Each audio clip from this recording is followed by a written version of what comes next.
ये भगवान की योग माया बड़ी विलक्षण, विचित्र और अलौकिक है। आपका जैसा भी भाव वैसे आपको भगवान दिखाई दे रहे, पक्का मानिए। आप स्त्री भाव से देख रहे हैं तो भगवान आपको स्त्री रूप में आपके पास है, पुत्र भाव से पुत्र रूप में आप जान नहीं पा रहे, वही है, दूसरा नहीं है। हजारों बार बता चुके हैं कि ना मानने और ना जानने पर भी आपके हृदय में सत्ता उन्हीं की है। जिस दिन वो भगवान अंतर ध्यान हो जाते, प्यारे पुत्र, प्यारी पत्नी, प्यारे सुहृद मित्र आदि को आप चिता में जला देते हैं, तो था ना आपके हृदय में आदर, पर आप अनजाने से भी भगवान का ही आदर करते हो। अगर जान करके आदर कर लो तो तुम मुक्त हो जाओ इस दुख से, इस प्रपंच से। श्री भगवान कहते हैं कि मेरे अज अविनाशी स्वरूप को ये मूढ़ लोग नहीं जानते हैं, केवल वही जान सकता है जो मेरा आश्रय लेकर के मेरे को पुकारता रहता। भजन का मतलब तब पुकारना, भगवत चिंतन करना। वेदाहम शमतीतानि वर्तमानानि चार्जुन भविष्याणि च भूतानि माम तु वेद न कश्चन। हे अर्जुन, जो प्राणी भूतकाल में हो चुके हैं तथा जो वर्तमान में है और जो भविष्य में है, उन सब प्राणियों को मैं जान रहा हूं। जैसे आंवला ऐसे रख लो तो चारों तरफ से देख सकते हो, ऐसे भगवान अनंत ब्रह्मांडों को, जीवों को एक साथ देख रहे हैं। यही भगवान की भगवत्ता है, एक साथ देख रहे हैं। कोई भी जीव ऐसा नहीं है जिसको भगवान का दुलार नहीं मिल रहा हो, कहीं भी हो, अनंत ब्रह्मांड सबके लिए जो आवश्यक हो भेज रहे हैं। कोई भूखा नहीं रह सकता। एक बार वीर शिवाजी समर्थ गुरु श्री रामदास स्वामी जी के पास गए और कहा कि स्वामी जी अकाल पड़ा हुआ है, तो हमने सारा का सारा खजाना खोल दिया और सबको पवाया। तो गुरु बड़े कृपा सिंधु थे, उन्होंने देखा कि इनके हृदय में एक गर्भ का अंकुरण हो रहा है कि मैं भरण पोषण किया सबका अकाल में। तो उन्होंने कहा कि शिवू यह हथौड़ा उठाओ, आओ चलो हमारे साथ। एक बड़ा पत्थर का, इसे तोड़ो। महाराज जी तोड़ा, हटाया तो नीचे मिट्टी में दबा हुआ स्वस्थ मेढक एक ऐसा, बिल्कुल। बोले इसको किसने दिया? देखो ना कितना स्वस्थ है, पुष्ट है, इसको कौन आहार दे रहा है, इसको कौन प्राण पोषण कर रहा है? बोले भगवान। तो बोले तुम कैसे दाता बन गए? संपत्ति तो सब भगवान की है, भगवान ही सबका, ये अहम मत करो कि तुम पोषण करते हो। नहीं, छोटी सी वृत्ति को भी गुरुदेव बर्दाश्त नहीं करते। जो गुरु शरणागत होता है वो उनकी बात समझता है, अन्यथा वो अपनी मनमानी वृत्ति को ही आदर देता है, गुरु की आज्ञा वृत्ति को नहीं देता। छोटा सा भी अभिमान का कण अपने जनों में गुरुदेव को बर्दाश्त नहीं होगा, क्योंकि यही भगवत प्राप्ति में बाधा बन जाएगा। कितने जीव चराचर जगत में, देखो हमारे भगवान की भगवत्ता, सबको देख रहे हैं, सबको व्यवस्था दे रहे हैं, सब कुछ देख रहे हैं। 3 प्रकार की लीला हो रही, कहीं पालन लीला, कहीं सृजन लीला, कहीं विनाश लीला, उन्हीं के द्वारा हो रही, वही देख रहे हैं, वही कर रहे हैं। अगर ये बात तुम्हारी समझ में आ जाए तो अभी भगवान की शरण हो जाओ, पर अहम के कारण ये बात समझ में नहीं आती। जो भूतकाल में हो चुके हैं, वर्तमान में हैं, जो भविष्य में होंगे, सबका प्रभु वर्तमान की तरह देख रहे हैं, दर्शन कर रहे हैं। परंतु मुझे मेरे भक्त के सिवा कोई नहीं जानता है। भक्त के सिवा कश्यन, कोई भक्त बिरला, वही केवल भगवान को भगवान सबको देख रहे हैं, भगवान की दृष्टि सब पे है। अगर ये बात आपकी समझ में आ जाए तो अभी आनंद आने लगेगा। मैं भगवान की दृष्टि में हूं, बस आज हमें सत्संग से बात मिली कि मैं भगवान की दृष्टि में हूं, मुझे वो देख रहे हैं, बढ़िया बन गया। अब आप पाप कैसे करोगे? क्योंकि भगवान की दृष्टि में भगवान आपको देख रहे हैं। डरो, किसी गवाही की जरूरत नहीं, वो देख रहे हैं। तो आप भय क्यों कर रहे हो? आपको भगवान देख रहे हैं, आपको डरना नहीं। फिर आप कामना क्यों कर रहे हो? भगवान आपको देख रहे हैं, जो चाहिए उस समय से दे देंगे, आप निश्चिंत रहिए। अगर आप अहम करोगे तो दुख भोगोगे, आश्रित रहोगे तो सब अपने आप निर्वाह हो जाएगा। एक आदमी ट्रेन के डिब्बे में बैठे ऐसे ऐसे दौड़ रहा था। एक ने पूछा भाई क्यों दौड़ रहे? बोले अमुक स्टेशन जाना है। तू बैठ जा, गाड़ी चल रही है, ट्रेन चल रही, तू बैठ जा। ऐसे ही त्रिगुणात्मिका माया की ट्रेन चल रही, पूरे विश्व का विश्वंबर भरण पोषण कर रहे हैं, तू तो बैठ जा भगवद आश्रय लेकर के, तू काहे को दौड़ा घूम रहा है? लेकिन ये अहंकार के कारण भटकता रहता है। भूत, वर्तमान और भविष्य काल, ये 3 विशेषण देकर भगवान कह रहे हैं कि मैं सबको देखता रहता हूं, जो हो गए, जो हैं, जो होंगे। भूत के प्राणी, भविष्य के प्राणी अथवा वर्तमान के प्राणी सभी भगवान की दृष्टि में वर्तमान की तरह ही है। ये भूत, भविष्य, वर्तमान काल केवल हम लोगों की दृष्टि में भेद है, भगवान की दृष्टि में नहीं। हो चुका, होगा, हो रहा है। भगवान की दृष्टि में सब हो रहा है, पीछे का भी, अब का भी, सब सामने चल रही सीन। हमारे हृदय में विश्वास हो जाए प्रभु हमें देख रहे हैं। अभी तो हमें ये नहीं पता कि हम भजन कर रहे हैं, भगवान पता नहीं जान रहे हैं कि नहीं जान रहे हैं। अभी भक्ति में रंग आ जाए, अगर ये बात समझ में आ जाए कि प्रभु देख रहे हैं हमें। देखो, जब हमारे गुरुजन बैठकर सुनते हैं और जब गाने को अवसर मिलता है तो ज्यादा उत्साह होता है कि बैठे सुन रहे हैं। ऐसे ही अगर हम मान लें कि हमारे प्रभु सुन रहे हैं, हम जो भजन कर रहे हैं हमारे प्रभु देख रहे हैं, जो सेवा कर रहे हैं भगवान हमारे स्वीकार करें, प्रियालाल स्वीकार कर, अभी भक्ति का रंग आ जाए, ये बात हमारे हृदय में बैठ जाए कि मैं हर समय प्रभु की दृष्टि में हूं, हर समय मैं अपने आराध्य देव की दृष्टि में हूं, कितना आनंद आएगा।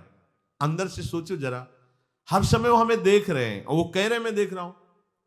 पीछे जो तुम किए वो देख रहे हैं वर्तमान की तरह, अभी जो वो तुम देख रहे हैं, आगे जो करोगे वो भी देख रहे हैं। वो पहले से उनको सब पता है, तुम ऐसे ऐसे चलोगे, ऐसे ऐसे कार्य करोगे। भगवान की दृष्टि में सब कुछ वर्तमान ही रहता है। संपूर्ण प्राणी काल के अंतर्गत है और प्रभु श्री हरि कालातीत है। देश, काल, वस्तु, व्यक्ति, घटना, परिस्थिति ये बदलते रहते हैं, पर प्रभु श्री हरि वैसे के वैसे ही रहते हैं। काल के अंतर्गत प्राणियों का ज्ञान एक सीमित है। अब इस दीवार के पीछे कौन खड़ा है, क्या कर रहा है पता नहीं, पर भगवान की दृष्टि में नहीं। भगवान की दृष्टि में सुमेरु पर्वत पर क्या हो रहा है, जहां किसी की दृष्टि, वहां भी उनको, ब्रह्मलोक में ब्रह्मा क्या कर रहे हैं, बैठे बैठे सब। इसीलिए कितने महान ईश्वर हैं। एक छोटी सी भी चींटी को दाना मिला कि नहीं, उनको चिंता है। देखो, आप छोटे से 2-4 लोगों का भार लेकर के चिंतित हो रहे हो, अनंत ब्रह्मांडों के अनंत जीवों का भरण पोषण प्रभु हमारे कर रहे हैं और निश्चिंत हैं। अचिंत शक्तियां भगवान की, तो आप भी तो उनके बच्चे हो ना। ये सब कहने का मतलब है आप भी तो उन्हीं के अंश हो ना। 2-4 की चिंता में इतने तुम बावरे हो रहे हो, डिप्रेशन में पहुंच रहे हो, 2-4 कामनाओं के पीछे इतने। अनंत ब्रह्मांड तुम्हारा जो अंशी है, अनंत ब्रह्मांडों के अनंत जीवों का अनंत काल से भरण पोषण करता चला आ रहा है। कहीं भी किसी के साथ कुछ भी गलत नहीं हो सकता।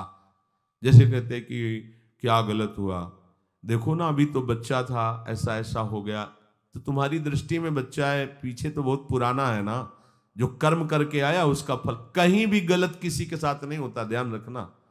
जहां कुछ होता है, अभी हमने देखा मानो कि ये तो बहुत गंदा है, तो सीधे जा रहा था, ये आदमियों ने मिलकर इसे पीटा, अभी सीधा चल रहा, पीछा टेढ़ा चल के आया है, और जिनको पीटा है वही आके इसे पीट रहे हैं। अब हम वर्तमान को तो देख रहे हैं ना, पीछे की बात तो देख नहीं रहे ना, और भगवान पीछे की देख रहे हैं कि इसने पीछे बहुत ऐसा गलत किया, उसका हिसाब इसको मिल रहा है, इसलिए चुपचाप देखते रहते हैं।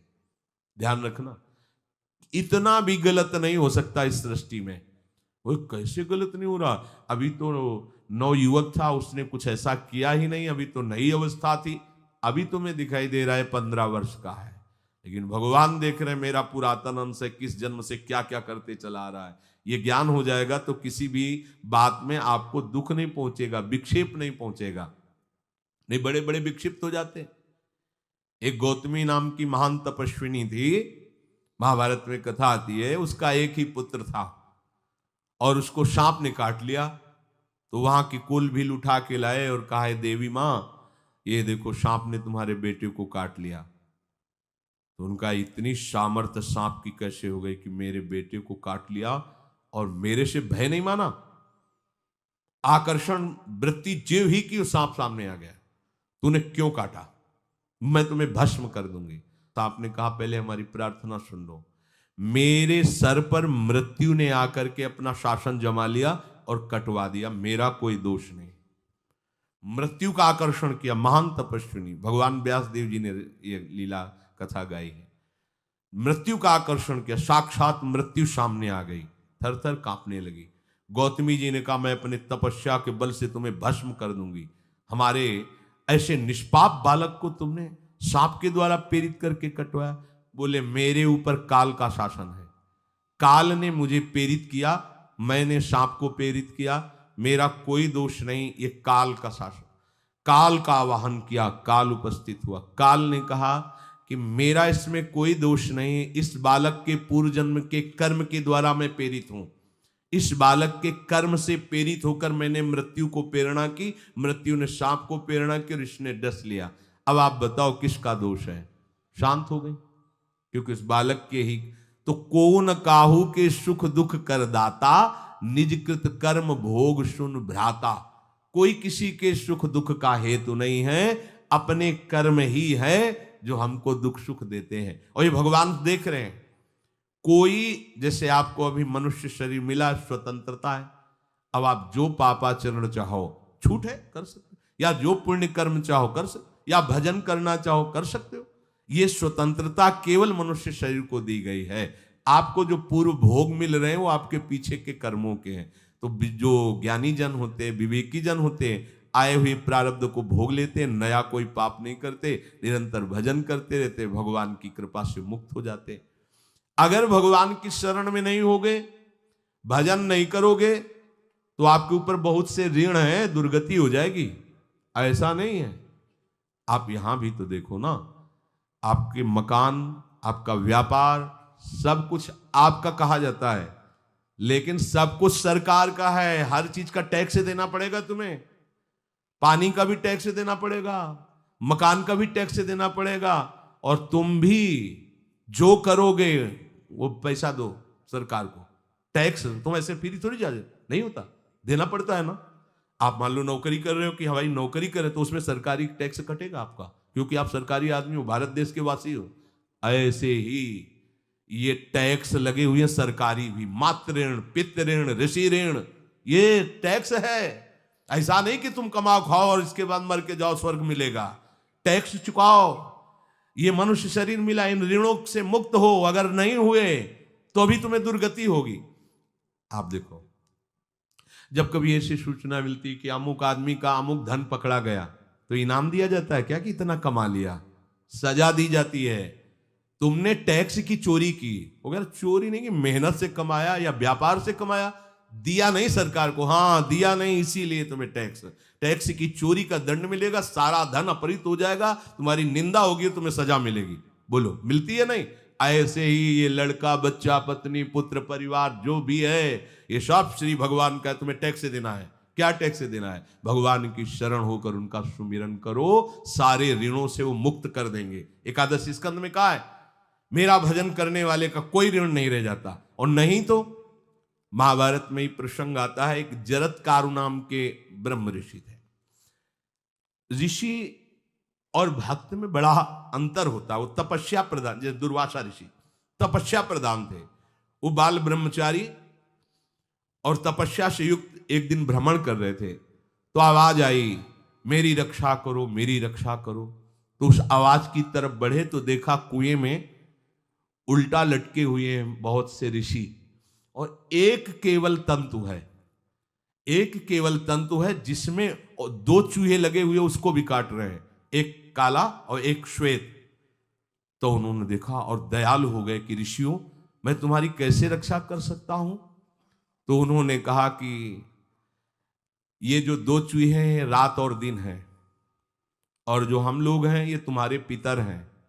ये चूहे तुम्हारी आयु को काट रहे हैं, एक तंतु हमारे कुल में केवल तुम ही हो, और तुमने तपस्या की ठान ली, ब्याह किया नहीं, गृहस्थ धर्म में गए नहीं, पुत्र हुआ नहीं, तो तपस्या में, भक्ति में एक दम है कि सब ऋणों से मुक्त कर देगी। ये बात ध्यान रखना, तपस्वी अलग है, भक्त अलग। इसलिए पीछे चर्चा आई थी कि तपस्वियों से भी अधिक, ज्ञानियों से भी अधिक, कर्मकांडियों से भी अधिक वो मेरा भक्त योगी होता है। तुमने तो ब्याह किया नहीं, तो अब ये तंतु रात दिन तुम्हारे जीवन को काट रहे, जहां तुम खत्म हुए हम सब नरक में गिर जाएंगे। पितरों ने कहा तुम पितर ऋण से युक्त हो, मुक्त तभी होगे जब ऐसा करो। वो दृश्य खत्म, अंतर ध्यान हो गया। वो बड़े दुखी हुए कि क्या करें। तो उन्होंने मन में निश्चय किया कि एक ब्याह तो करूंगा पितरों के उद्धार के लिए। इतने बड़े तपस्वी हैं जरत्कारु जी, बड़ी महिमा है, लेकिन बात यहां फंस गई। पितृ, उन्होंने मन में निश्चय किया कि कोई आके अपनी कन्या दे दे और उसका भी नाम जरत्कारु हो। मैं बिल्कुल भरण पोषण नहीं करूंगा और कभी हमसे कोई प्रश्न ना करे। ऐसी अगर कोई कन्या देगा तो मैं स्वीकार कर लूंगा। अब ऐसे ना नगर जाना है ना किसी से बात करनी, तो वृक्षों से कहते अपने पितरों के उद्धार के लिए मैं चाहता हूं कि कोई पाणी ग्रहण संस्कार करा दे, कोई हमारे नाम की कन्या को दे दे, और ऐसा ऐसा व्रत है। ऐसा ही बोल रहे थे, वासुकी नाग उपस्थित हो गए और उनकी बहन का भी नाम जरत्कारु था। उन्होंने कहा सुनिए महाराज, मैं नागराज वासुकी हूं, सब देव रूप में, कोई ऐसे नहीं सांप वैसे बने, देव रूप, और सुंदर कन्या जरत्कारु। बोले ये कन्या मैं आपको समर्पित करता हूं, हमारा सौभाग्य होगा आप जैसा महर्षि हमारी बहन का पति बने। इसका भी नाम जरत्कारु है, और आपकी जो इच्छा है कि मैं भरण पोषण नहीं करूंगा तो मेरे पास संपूर्ण वैभव है, आप भी पधारिए, मैं आपका भी भरण पोषण करूंगा, अपनी बहन का भी। तीसरी बात, मेरी बहन इतनी शास्त्र सम्मत आराधना से युक्त है कि वो कभी आपसे प्रश्न ही नहीं करेगी, तो उनका स्वीकार है। प्रसन्न हुए, चले गए। काफी समय तक उनके महल में रहे।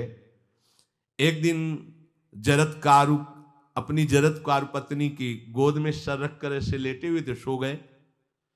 और शास्त्रज्ञ थी, संध्या का काल था। संध्या काल में निषेध है मैथुन करना, भोजन करना और स्वाध्याय करना, ये सब संध्या काल में बस भगवत स्मरण परायण लोकवत। लेकिन हमारे यहाँ महारानी जी की संध्या आरती और संध्या भोग लगने के बाद ये, इसीलिए वृंदावन धाम इसका कहीं भी ये वेदान्नपि संन्यस्त, वेदों से भी ऊपर उठी हुई रसमयी रसोपासना है, प्रियालाल की महल है।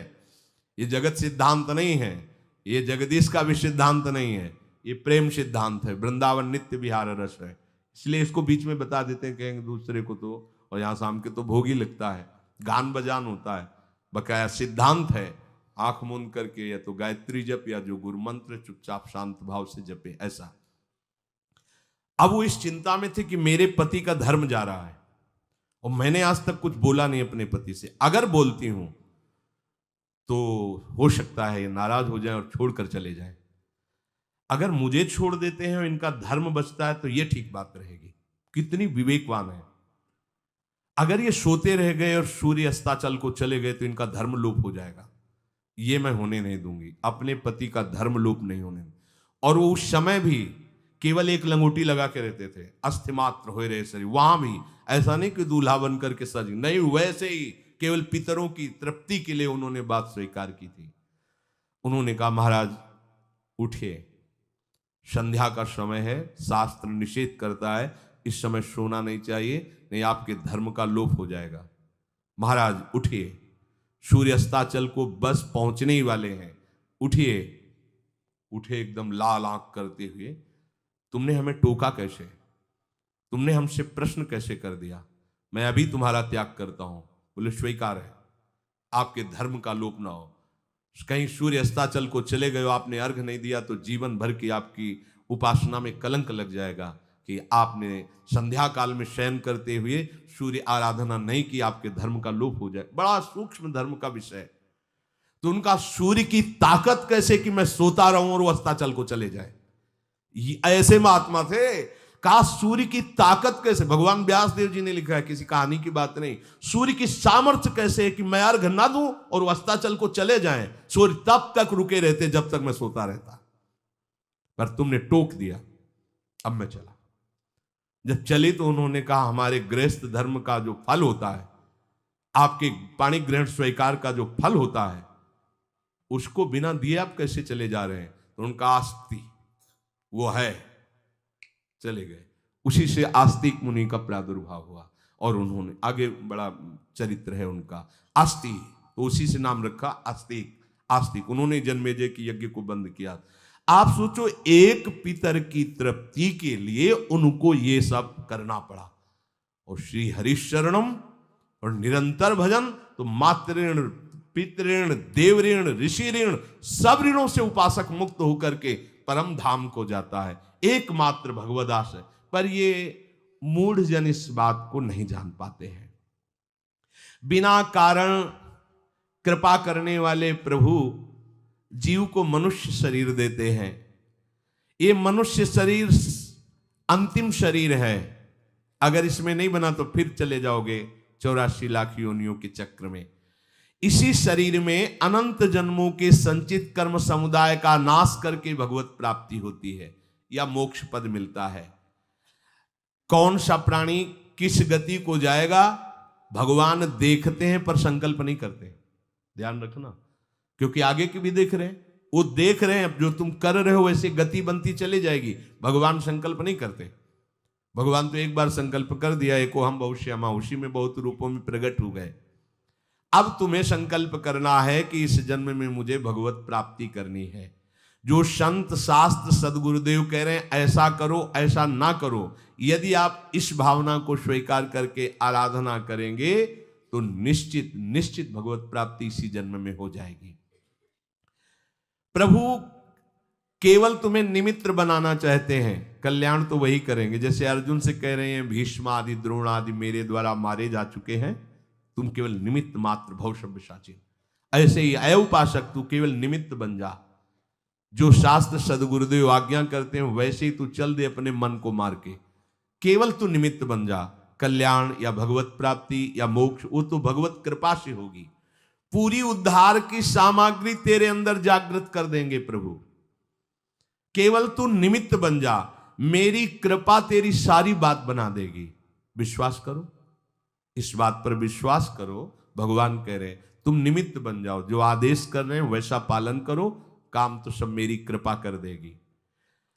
जो ऐसे मनुष्य शरीर ऐसी कृपा प्राप्त होने पर भी भगवत प्राप्ति नहीं कर पाता, तो मयानुकूलेन नभस्वतेरितम पुमान भवाब्धिम न तरेत सा आत्मा। ऐसी मेरी कृपा का सहारा मिलने पर यदि वो भगवत प्राप्ति नहीं कर पाता तो बोले आत्महा है, वो आत्महत्यारा है, वो दुर्गति को प्राप्त होता है। मनुष्य के लिए खास बात है कि प्रभु ने कृपा करके तुम्हें जो सामर्थ्य दी है, जो समझ दी है, जो सामग्री दी है, उसका दुरुपयोग मत करो। केवल भगवत प्राप्ति के लिए चलो, केवल भगवत प्राप्ति के लिए। ये सबकी समझ में नहीं आएगा, बिल्कुल बात समझ ले। केवल भगवत प्राप्ति के, ये जो कहते हैं कि और हमारे धर्म कर, ये सब फसाव है। आप गृहस्थ बने रहो, आप व्यापारी बने रहो, पर आप लक्ष्य रखो कि मुझे इस जन्म में भगवत प्राप्ति करनी है। आपका लक्ष्य दृढ़ होगा तो नाम जप चलता रहेगा, संसार का कोई विकार आपको परास्त नहीं करेगा। अगर आपने ऐसा अटल निश्चय कर लिया तो तुम्हें जो भगवत सामर्थ्य मिली उसका तुम दुरुपयोग नहीं करोगे। देख लो, अपने लोग बहुत बड़ी गलती करते हैं, जो आध्यात्मिक ऊर्जा शक्ति उसको विषयों में दुरुपयोग करके नष्ट कर रहे हैं। कहते हैं अब हमारा मन नहीं लगता, अब हमारा बड़ा शांति है, घबराहट है। क्यों शांति है, क्यों घबराहट है? जब तक तुम धर्म विरुद्ध नहीं करोगे तो अशांति नहीं हो सकती, भय नहीं लग सकता, विषाद नहीं हो सकता, क्लेश नहीं हो सकता। लिख लो ये बात। किसी को भी कभी भी भय महसूस हो रहा है, अशांति महसूस हो रही, घबराहट महसूस हो रही, आप भगवत प्रदत्त शक्ति का दुरुपयोग कर रहे हैं, समय का दुरुपयोग कर रहे हैं, सामग्री का दुरुपयोग कर रहे हैं, अर्थात कोई न कोई अधर्म आचरण कर रहे हैं। अब भी आपको उपाय बता देते हैं। यदि तुम्हारा मन जलन पैदा कर रहा है तो भगवान से हाथ जोड़कर कहो कि हे नाथ, मेरे से अब तक जो गलतियां हुई हैं उन्हें क्षमा कर दो। आगे मैं गलती नहीं करूंगा, आपके बल से, आपके बल से। ये भी ध्यान रखो, आपके बल से, अपने बल से नहीं, आपके बल से। हे नाथ ऐसा मुझे बल दो जिससे कभी मैं आपके और गुरुदेव के विपरीत न चलूं। अगर कोई हमसे गलती हो जाए तो मुझे तत्काल दंड दे देना, क्षमा मत करना। आगे ये बहुत बढ़िया बात है। अगर हमको क्षमा कर दिया जाएगा तो हमारे मन को उत्साह बढ़ जाएगा फिर गलती करने का। अगर दंड दे दिया जाए तो मन डर जाएगा। इसीलिए प्रार्थना में ये भी कहना चाहिए, पर हिम्मत नहीं पड़ेगी क्योंकि मन को बहुत दुलार करते हैं ना, कि प्रभु मेरे से जो गलती हुई उसे मुझे दंड दे दो, मैं क्षमा नहीं चाहता। क्योंकि हम देखते हैं जब हम क्षमा कर देते हैं तो उसका उत्साह बढ़ जाता है मन का और गलत करने का। प्रभु इसे क्षमा मत करो, इसे दंड दो। एक बार इसकी भरपूर बेइज्जती होनी चाहिए। जब इसको सब देखेंगे हाँ ये, तो अपने आप ही मन सही रास्ते में आ जाएगा। प्रभु आप क्षमा कर देते और बात गुप्त रहती है तो इसको बढ़ावा और मिल जाता है और पापाचरण कर, क्योंकि ये दुष्ट है ना। अगर साधु हो तो बचत हो जाए कि देखो प्रभु ने इस गलती को छुपा दिया और कोई जाना भी नहीं और क्षमा भी कर दिया, अब मैं आगे से बिल्कुल नहीं करूंगा। ये दुष्ट है ना, ये ऐसा नहीं करता। क्षमा हो गई तो उसको लगता है आगे भी क्षमा हो जाएगी, चुपचाप चलो मनोरंजन करते हैं। नहीं प्रभु मुझे दंड दीजिए, जैसे कुंती जी कहती है मुझे विपत्ति दीजिए। ऐसे उत्तम भक्त वही है। हे नाथ आज तक जो गलतियां हुई क्षमा कीजिए, आगे गलतियां नहीं होंगी, ये मैं आपके बल से कह रहा हूं। प्रभु यदि मेरे से चूक हो जाए तो आप क्षमा मत करना, मुझे दंड देना जिससे मेरा सुधार हो जाए, मैं आपके अनुकूल चलने लगूं। मनुष्य की असमर्थ दो तरह से होती है। एक असमर्थ कि वो कर ही नहीं सकता, जैसे किसी से कहा जाए कि तुम ये मकान उठा करके वहां रख दो, तो कर ही नहीं सकता। ऐसी सामर्थ्य जो आप में करने के लिए भगवान कभी आदेश ही नहीं देंगे, ध्यान रखना। एक बात ध्यान दीजिए, कोई भी ऐसी भगवद आज्ञा या गुरु आज्ञा नहीं होती जो आप नहीं कर सकते। आप जो कर सकते हैं वही आज्ञा होती है। दूसरी असमर्थ ये होती है कि करना चाहता हूं, समय भी है, पर पता नहीं कोई अंदर से करने नहीं देता। भजन करना चाहता हूं, ब्रह्मचर्य से रहना चाहता हूं, और अनुकूल कृपा भी है, सत्संग मिल रहा है, धाम वास सब, पर कोई हमारे ऊपर सवार हो जाता है और हमसे ऐसा करवा लेता है। यह है प्रमाद, यह है मूढ़ता, यह साधक को नष्ट कर देती है। दो प्रकार की असमर्थता की बात हुई। एक ये कि भाई हम असमर्थ हैं, कहा गया कि इस मकान को वहां उठा के रख दो, नहीं रख सकते, तो ऐसा आदेश ही भगवान और गुरुदेव का होता नहीं होगा। और अगर आदेश हो गया है तो आप उठा के देख लेना, आप उठा लोगे। अगर आपको यह ध्यान रहा कि गुरुदेव की आज्ञा है, हरि की आज्ञा है, हो जाएगा। हम कई बार आपको कहा है, अंगद को ऐसे मसल दें, ऐसे वीर थे रावण की सभा में, पर राम प्रताप सुमिरपन रोपा। इस सभा में कोई बड़ा वीर हो, मेरा पैर उठा दे, राम जी सीता जी हार जाएंगे, वापस चले जाएंगे। ये बात थर्रा देने वाली बात है। घबरा, आराध्य देव और माता जानकी दोनों को दांव में लगा दिया, उठा दे कोई पैर, पर उनको भरोसा था कि मैं राम के बल पे कह रहा हूं। राम बल आकर के विराजमान हो गया, कोई नहीं उठा पाया। आखिरी में रावण झुका, मेरे झुकने से, मेरे सामने झुकने से तेरी बात नहीं, तो जो बार बार जिनको मनुष्य कह रहा है उनके चरणों में जा, मैं उनका एक तुच्छ दास हूं। यदि आदेश हो जाए तो घूंसा से सबको मार करके तेरी पत्नियों को बंदी बनाकर और तुझे अभी राम जी के सामने डाल दूं। ये अंगद नहीं बोल रहे थे, ये राम प्रताप बोल रहा था। ऐसे ही यदि आपको आदेश कोई शास्त्र का या गुरु का है तो आप अक्षरशः समझ लीजिए उसमें उनका बल भी है, पर हम लोग उस बल का तिरस्कार कर देते हैं। थोड़ी सी मन की डालकर उसको हल्का किया तो वो बल वापस हो गया। सीधे जो बात मानी जाती है उसमें उनकी कृपा शक्ति होती है, और जो अपनी मन की लगा की जाती है वो साधन होता है। कृपा शक्ति और साधन में अंतर होता है। तो जो हम कर सकते हैं, आदेश है, हम करना भी चाहते हैं और नहीं करते हैं, इसका हमारे अंदर प्रमाद का राज्य है। प्रमाद। लोग कहते हैं कि पता नहीं कोई हमारे दिमाग में आके कर जाता है। हाँ, भूत आता है, भूत। अब ऐसे लोगों को बावरा कहते हैं। अब इनको ऐसी जगह पहुंच जाए जहां सही निर्णय नहीं होता, और ये कर देना वो कर देंगे। उनको लगता है कोई है, बोले है ऊपरी चक्कर है, अल्ले ऊपरी चक्कर हो, घूम रहे हो पागल बने, ऊपरी चक्कर कुछ नहीं, ऊपरी चक्कर नहीं, भीतरी चक्कर है। ये भीतर का तुम्हारा वासनात्मक प्रपंच ही तुम्हें नचा रहा है। विवेक का जागरण करो। किसी की अरे प्यारे तुम हरि के अंश हो। स्मशान में रात्रियां व्यतीत हुई, स्मशान में गंगा के किनारे भूतों के बीच में, कोई भी नहीं, कुछ नहीं। सीम की चाप सके को तासु बड़ रखवार रमापति जासु, अकेले, न युवक अवस्था, कोई साथ देने वाला नहीं, अंधेरा, कोई टार्च नहीं, कोई व्यवस्था नहीं, हर समय एक अपार आनंद, भगवदा आनंद। कोई भय छू सकता है? हर समय हरि की दृष्टि में आप रहते हैं। आप भी ये प्रमाद मत कीजिए, ये प्रमाद है और कुछ नहीं है जो आप आचरण विरुद्ध कर देते हैं। अब क्या होता है, वो समझ पाता नहीं, उसके पीछे कर्म परंपरा लग जाती है, फिर वो हार जाता है कि मेरे से भजन वजन नहीं होने वाला, संयम से नहीं चलने वाला। अब वो योनि पर योनि प्राप्त करता चला जाए, ये योनि यो योनि। भगवान के स्वभाव को समझो और उनके आश्रित हो जाओ। कोटि विप्र बदल आ गए जाहू, आए सरन तजो नहीं ताहू। जो नर होए चराचर द्रोही, आवे सभय सरन तक मोही। तो तज छल कपट मोह मद माना, करूं शब्द ते साधु समाना। एक बार जीवन को प्रभु के चरणों में अर्पित कर दो, बस प्रभु सब संभाल लेंगे अपने बल से। अपने बल से संभालने का तात्पर्य है आप उनकी आज्ञा पालन का प्रयत्न करो। प्रयत्न की सफलता प्रभु के द्वारा होती है। जब हम प्रयास करते हैं ना, तो प्रभु हमें आगे से आगे रास्ता देते चले जाते हैं। और ये जन्म भगवत प्राप्ति होनी ही चाहिए। अब इसके नीचे सौदा मत कर लेना। प्रभु से मिलने के सिवा और कहीं सौदा न कर लेना, क्योंकि आपके पास धन है। ठग लोग आएंगे आपको ठगने के लिए, ये भोग भोग लो, ये भोग भोग लो। कैसे बताएं? यदि तुम भगवत आश्रित हृदय से हो जाओ तो स्वप्न में भी तुम्हें डिगने नहीं देंगे।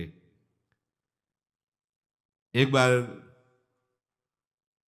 किसी उपासक ने अपना अनुभव बताया कि स्वप्न में उसके सामने कई भोग सामग्रियां से भरा हुआ मकान, सब व्यवस्था, वो एक बहुत सुंदर तरुणी, बस हमने आपको पसंद कर लिया। ये स्वप्न की बात, हमने आपको पसंद कर लिया, हम जिसकी खोज में थे वो आप हमें मिल गई, बस अब तो हमारे जीवन धन आप ही हो।